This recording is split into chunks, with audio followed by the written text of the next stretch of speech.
qui est le plus important, c'est la question de la reconnaissance. Enfin là, les atteintes de la reconnaissance, comment finalement les atteintes de la reconnaissance permettent de faire un certain nombre de diagnostics autour de l'activité, et donc aussi autour du travail réel en fait, puisque c'est par là les pertes que l'on comprend en fait l'importance de ce qu'apporte la reconnaissance et comment on peut justement le voir à travers les atteintes de la reconnaissance telles que j'ai pu les traiter dans la situation de la mort périnatale ou dans le cas des violences obstétricales. Dans la mort périnatale, on voit que les atteintes de la reconnaissance déplacent complètement la question du genre et qu'on est dans des questions existentielles qui dépassent tout le monde et que c'est à cet endroit-là que ça se traite. Alors que dans le deuxième sujet, sur la question des violences obstétricales, on est vraiment, on reste sur le travail réel, concret, dont on peut se saisir, parce que c'est pas des questions existentielles. Là, ce sont des questions très concrètes, et du coup, ça vient interroger la question du genre très concrètement à d'autres niveaux. Qui sont plus institutionnels, politiques, sociaux, pas seulement dans l'activité. Ça déborde cette localisation concrète dans l'activité.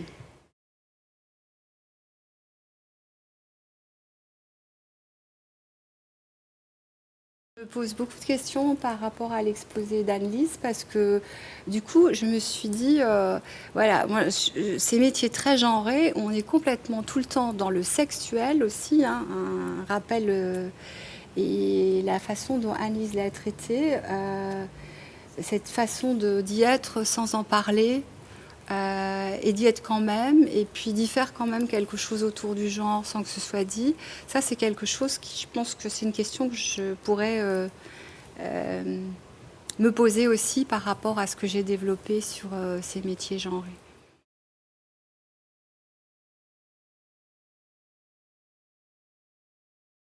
Évidemment. Évidemment, je pense que c'est pour ça que ça reste caché. Le corps désirant ne doit pas être dit. On ne s'occupe que du corps désaffecté, le désir des femmes, le désir qui a amené à la naissance et qui amène à la mort. C'est aussi quelque chose qu'il faut occulter. Donc forcément, par ce que disait justement Anne-Lise, en parlant de ce retour tout le temps au sexe, mais il ne fallait pas penser le genre. Est-ce que par là aussi, finalement, on ne se débrouille pas pour ne pas penser la question?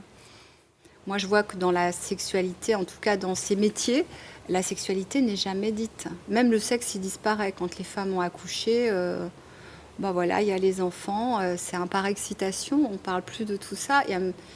On parle de père, de mère, mais en fait... tout ça disparaît. On ne parle jamais de ce qui fait qu'on en est arrivé à avoir des parents, un père, une mère, un bébé, un garçon, une fille. Mais par contre, on peut parler de la mort.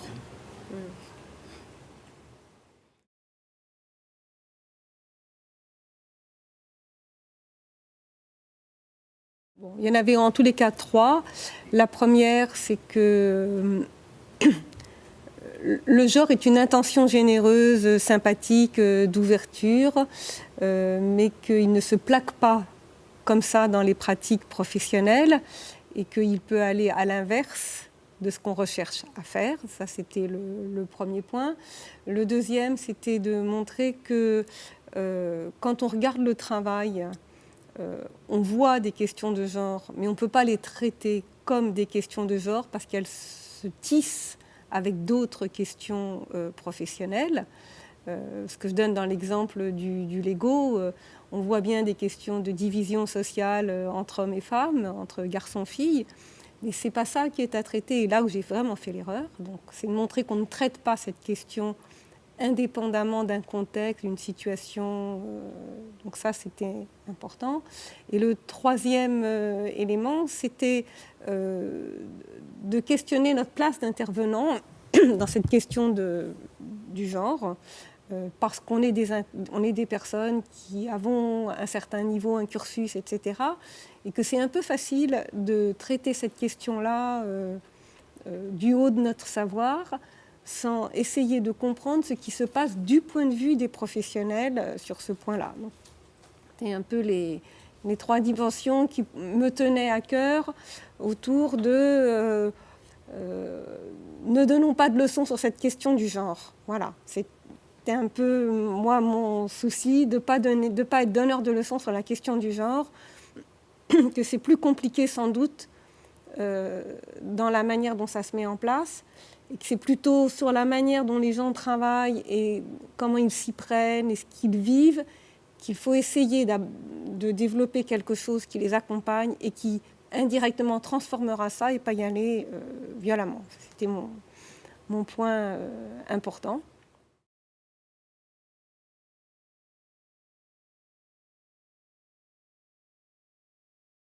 Un intérêt quand même sur la question partagée, un peu des étonnements autour de faut-il renoncer à parler du genre tout en voilà, donc ça c'est un point qui me paraît important. Le deuxième point, c'est aussi l'écho entre ce qu'a pu dire Claudine et ce que j'ai pu dire, parce que ça fait écho d'une certaine manière différemment. Moi, j'aborde pas du tout les questions de la mortalité, j'aborde pas du tout la question des métiers, mais d'une certaine manière, on voit bien que ça se répond dans la question qui s'attrape indirectement. Et puis alors après, peut-être par la question de la sexualité, c'est-à-dire que je pense que le problème pour nous, il est difficile parce que derrière cette question du genre se trament ou se cachent des questions des sexualités et non plus de la sexualité, et donc de la discordance entre le sexe biologique et la construction de son sexe social. Et ça, c'est une question qui est très compliquée et qui met en difficulté, et que d'une certaine manière, le genre tel qu'il est pris tente à étouffer. Et je pense que c'est quand même une question à poser vraiment, de différencier le sexe et la sexualité de façon un peu forte dans le travail. Voilà. Pas faire un travail asexué. Je pense que c'est souvent une piste vers laquelle on nous tire. Que le travail vivant, c'est aussi un travail sexué. Moi, je pense que si on regarde le travail réel, on va aboutir à cette question-là. On va aboutir aux affects, à la manière dont les gens se donnent, la manière, les dégoûts, les intérêts. On va aboutir à cette question-là. Mais là encore, je crois qu'il vaut mieux l'aboutir à partir de l'activité réelle de travail et pas à partir de concepts plaqués par la sociologie ou par l'histoire, etc. C'est un peu mon point de vue là-dessus. Voilà.